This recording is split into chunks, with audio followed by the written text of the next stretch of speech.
S'il vous plaît, ngeen reculer tuuti ñu commencé liggéey bi waaw sécurité bi ñu ngi ñaan gaañ ñi ku nekk nga toog sa place ndax affaire yi tàmbali DJ may ma soo ma ñëw wax ak gaañ ñi ani waa Ousmane Sonko est-ce que Ziguinchor est prêt ani waa Bignona ani waa Oussouye tey dara du yomb donc ñu ngi leen di nuyu DJ may ma soo wala tànk ma ñëwaat ak gaañ ñi jaajëf merci.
Message très fort à leur figurateur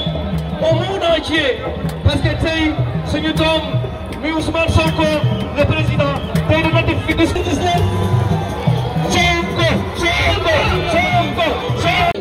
di wax rek ni man dama bëgg ñu jàngal ma Joola